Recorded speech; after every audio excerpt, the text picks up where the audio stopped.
When I got back to my house, the first thing I noticed was the silence. Not the peaceful kind, but the dense kind, like the air was holding its breath. My suitcase wheels snagged on a crack in the front steps as I approached. The porch light was off, though I'd left it on before I left for Amsterdam. That should have been my first sign something was off. The second came when my house key didn't fit. I tried again, slower this time, thinking maybe I was just exhausted. It had been a 10-hour flight plus the layover and I hadn't slept much. But no, the key turned, halfway, and then hit resistance. Like someone had changed the lock. That was when I heard it. Muffled laughter from inside. I didn't knock immediately. I just stood there, staring at my own front door, the dark blue paint I chose last year when I finally saved enough to buy this place outright. My name was on every paper, every receipt. No one, not my parents, not my sister, had contributed a single cent. This was mine. It was the first thing I ever owned that wasn't compromised by guilt or expectation. But now someone was inside and I was outside. I rang the doorbell. Footsteps. Then the door creaked open just a few inches. It was her, Elise. She blinked like I was the one who was out of place. "Oh," she said, casual as you please. "You're back early." No hug, no "how was your trip?" Just those 4 words. And behind her, I saw a pair of heels kicked off under my coffee table. A bowl with cereal crust sat on my favorite throw blanket. My plants, my carefully rotated sun-loved plants, looked dry and repositioned. A man's backpack leaned against the stairs. I couldn't process it all at once. "Elise, what are you doing here?" She didn't answer right away. Instead, she stepped back like she was letting me in. I didn't move. "Elise, why are you in my house?" She frowned, then gave me this look. This tired, "I'm so done with drama" look she's perfected since she was 16. "Mom and Dad said it was fine. You were gone for a while. They didn't think you'd mind." Something broke right there. Some small internal thread that had held together my years of patience. "You moved into my house while I was abroad," I said slowly, without asking me. "And you changed the lock." Her arms crossed. "Technically, Ryan changed the lock. After that break-in near here last month, Dad told him to, for safety. Ryan, my boyfriend, he's staying too, just for a while." I felt dizzy. The jet lag, the emotional whiplash, the absurdity of it all. "Elise, you don't live here. You have an apartment." "Had," she corrected. "The lease ended, and Mom thought this would be perfect timing." Mom thought. Not me. Not the person who owned the house, not the person whose name was on the mortgage, the utilities, the Wi-Fi bill. Not the one who'd worked late nights at the firm for years to make sure I could even afford a home. Mom thought. I pulled my phone out and dialed. "Don't be like this," Elise sighed. "You always overreact." I didn't respond. I just waited. On the 3rd ring, Mom picked up. "Hi, honey," she said too brightly. "Back already? How was the trip?" "Did you tell Elise she could move into my house?" I asked, a pause. Then, as if I were being unreasonable, "Well, it just made sense, sweetie. You weren't using it. And she needed a place." "It's not a storage unit, Mom. It's my home." "You're so territorial," she said, like it was a flaw I'd failed to outgrow. "It's only temporary. And Elise's family." I ended the call. Elise was watching me, arms folded, hip cocked like she belonged here. I stepped back off the porch. "You're going to regret being so dramatic," she called after me. I said nothing, just rolled my suitcase down the driveway, hands shaking. My own house. Locked out, replaced, undone. That night, I slept in a hotel room on the east side of town, staring at a popcorn ceiling and clutching the small apartment keychain I'd kept out of habit, the one from my first solo lease after college. It was silver and shaped like a tiny cat, a silly, childish thing, but that night it was all I had left in my pocket that still felt like mine. I thought of the quiet, sun-drenched kitchen I'd built with intention, of the framed prints I hung one by one, of the night before I left for Europe when I'd cleaned everything, watered the plants, and left a note to myself on the fridge. "Back soon. You did it." That note was probably in the trash now, and I couldn't shake the feeling that this wasn't just an accident, that this wasn't just Elise being impulsive or Mom being thoughtless. It was a message. They wanted me to know the house was only mine in name, that my life, my peace, was still negotiable. But they were wrong. That key, the one they thought was useless now, I was going to make it mean something again. My name is Lauren Avery. I'm 34 years old, a tax compliance analyst for a major global firm, and I live a quiet life in a quiet building, or at least I did. I have no husband, no kids, and until recently, no roommates. I've built my life like a spreadsheet, clean, precise, functional. I chose that house because it was mine, because no one had touched it with their expectations or rewritten it with their priorities. I should have seen it coming. Elise has always been the sun around which our family orbited. Not because she asked to be. She didn't need to. My parents made her center by design. She was born delicate, 2 months early, and from the beginning, everything revolved around protecting her. When I scraped my knee, I was told not to cry because it would scare Elise. When I brought home a drawing I was proud of, they smiled, but pointed to hers. Look how expressive Elise's is. By the time I was 12, I knew my job. Smooth over, step back, and never take up too much space. I wasn't unloved, that would have been simpler. I was quietly tolerated when I wasn't needed. Instrumental. The dependable one. The girl who could be left alone at the dentist. Who knew how to reheat her own dinner when Dad was working late and Mom was driving Elise to some gifted program audition. When Elise didn't want to go to college across the country, they offered to co-sign her lease in the city. When I got a scholarship and chose a state school, they said, "Well, that's lucky for us. You're so low maintenance." I stopped asking for things around 20. But I kept working. While Elise flitted through 2 majors, then dropped out to become a wellness coach, I picked up a graduate degree and started building a life. Brick by brick, hour by overtime hour. I didn't fault her for her chaos. I just kept my distance. The first time I bought something big for myself, a car, I didn't even tell them. I just drove it over to visit and parked on the street. Dad squinted at it. "Is that new?" I nodded.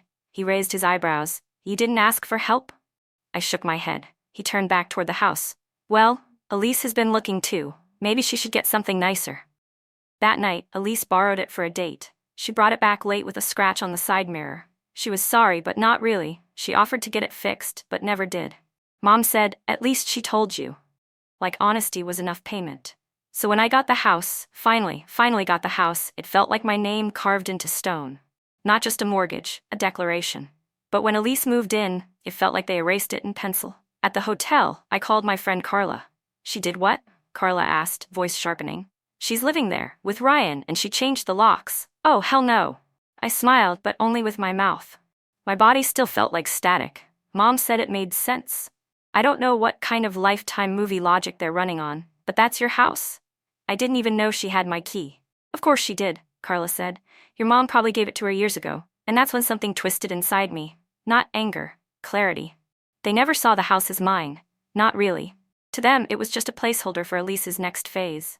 They probably didn't mean to be cruel. They just assumed that I would understand, that I would make room. I always did. I hung up with Carla and pulled out my laptop. I wasn't thinking revenge yet, not then. I just needed to feel real again. Like something in my life was under my control. I logged into the county records, searched my property documents. My heart punched a little faster as I clicked through each deed, each signature. Yes, everything was still under my name. Mortgage, paid. Taxes, paid. But there was something else, something I hadn't noticed before. A request filed 6 months ago, a change of address for property-related mail, forwarded to a P.O. box. I hadn't done that, it had Elise's name on it. Suddenly things shifted. This wasn't just Elise crashing, this was Elise setting up camp. And maybe, just maybe, Mom and Dad were helping her do it behind my back. I didn't cry. That surprised me. I thought I might, but I didn't. I was past the soft sadness. I was in the long, slow rage, the kind that doesn't explode. It calcifies. A few days passed. I didn't go back to the house. I stayed in the hotel and started taking meetings from the business center, my camera off, nodding through tax briefings while Elise napped under my weighted blanket. I called the post office. Had the change of address revoked. I scheduled an appointment to reinstall a new lock. I filed a formal notice of revocation of license for entry and use of property. It was a quiet thing, just a legal letter sent to Elise, her boyfriend, and my parents. Then I looked up power of attorney documents. The last time Mom had asked me to sign one for her emergency surgery, she'd given Elise full decision-making rights too. That wouldn't happen again. I created a new one, excluded Elise, excluded them all. Each small step made me feel taller. But the keychain, the little silver cat, still sat by my hotel pillow every night. And I hadn't been back to the house since that day at the door. I was waiting. Not for permission, for precision. If they wanted to test the boundaries of what I would allow, they were about to learn how quietly a boundary becomes a wall. The night before I returned to the house, I stood at the window of my hotel room and whispered, "You're not the small one anymore." I was saying it to myself. And to the girl I used to be, the one who never asked for too much space. She was gone now. But the house? That was still mine. And they were about to remember it. I didn't announce my return. No text, no call, no dramatic drive-by. Instead, I walked into a locksmith's office on a Thursday morning, handed over the documents proving ownership, and arranged a discreet visit for Friday at 10 a.m. sharp. I paid extra for urgency and silence. He didn't ask questions, just nodded and gave me a quote. Back at the hotel, I called my bank. I'd like to cancel the auto transfers to the joint account ending in 4427. The joint account was something my parents set up in college, when they claimed it would be easier to help me with rent if we shared access. I hadn't used it in years, except to occasionally help them pay bills when Dad's consulting dried up or Mom needed a new water heater. But apparently, Elise had access too. I found that out after I saw a payment labeled Body Energy Workshop $220 listed on my bank's notifications a week prior. I never asked about it. I just logged in, transferred every cent into my personal account, and closed it. Then I started making a list. Phone plan? Still on the old family account. Cancelled.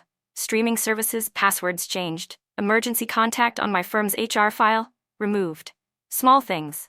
Things that wouldn't make a sound but would leave an impact when the void appeared.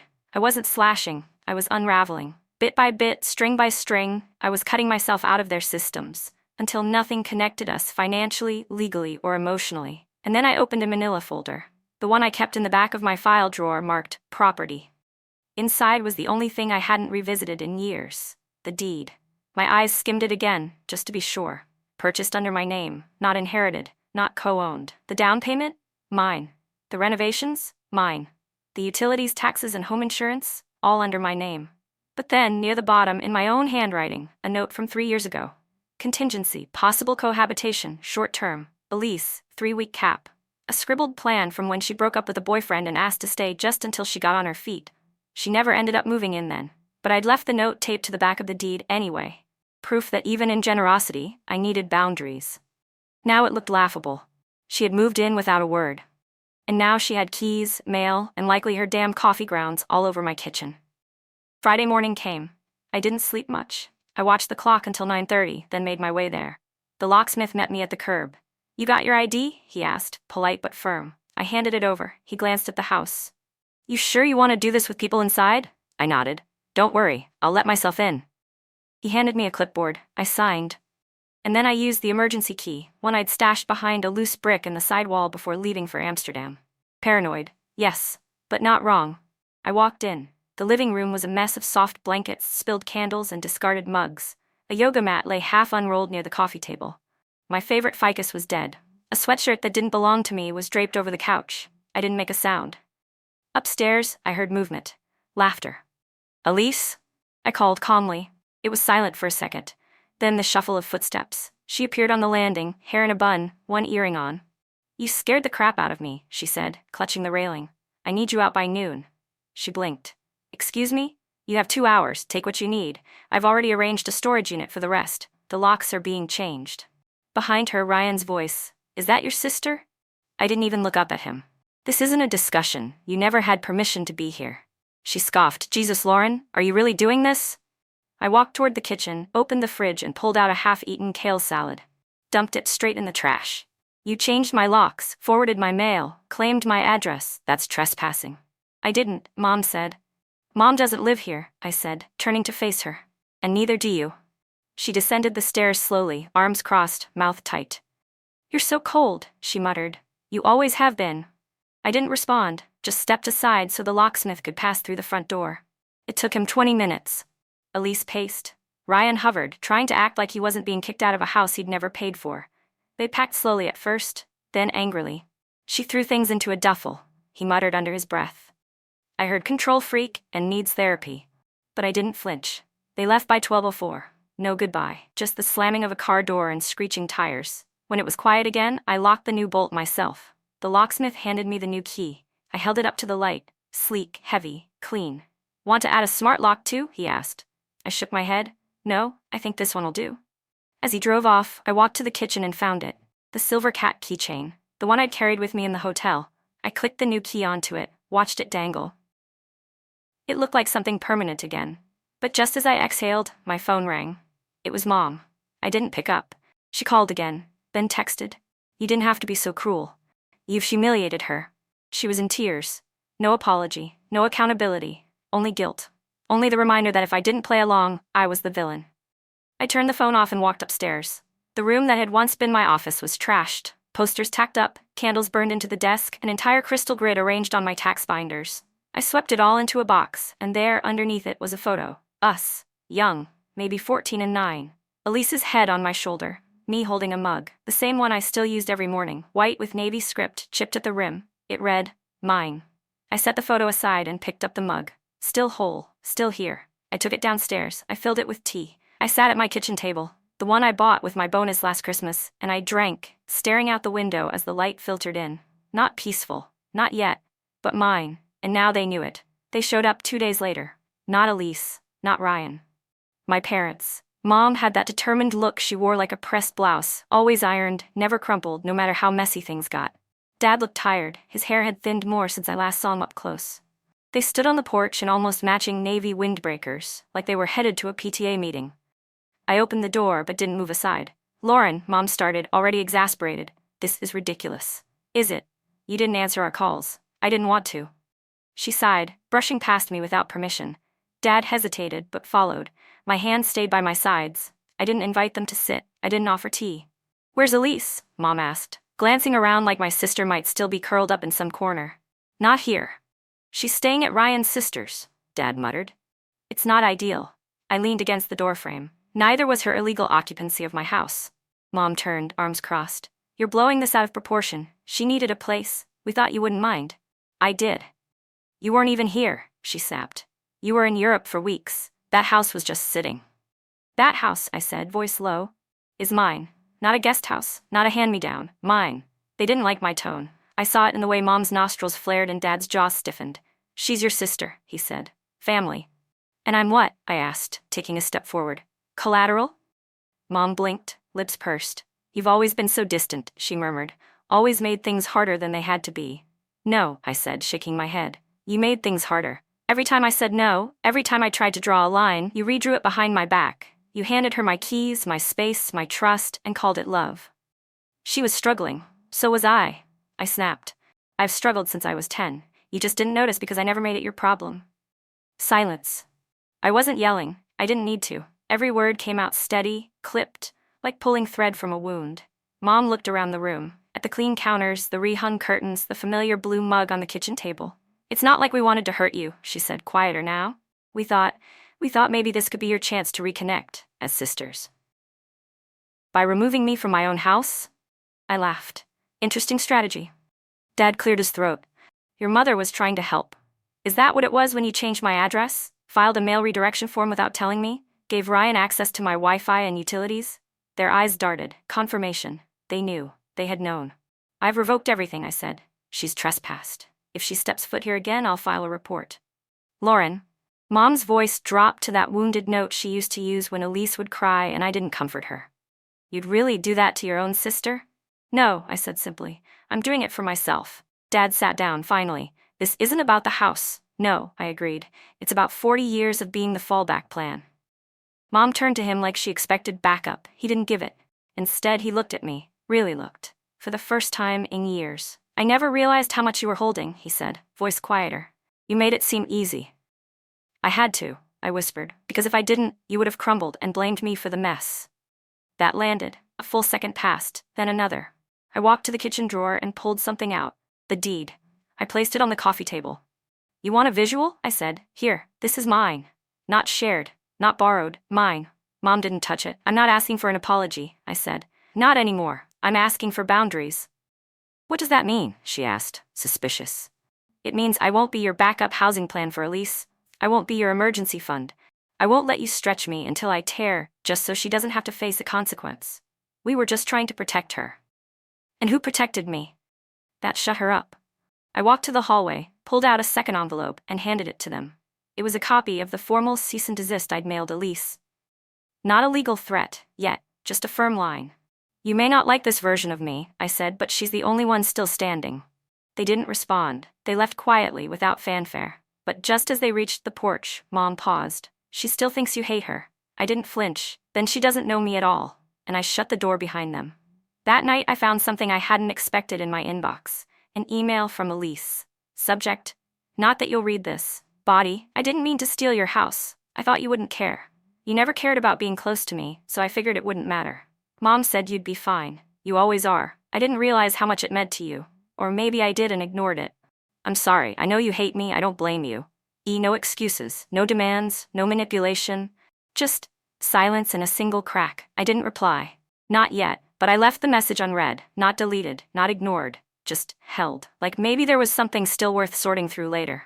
But first, I needed space. I sat with my tea, the mug warm in my hands, the one that still said mine, and for the first time in years, I believed it.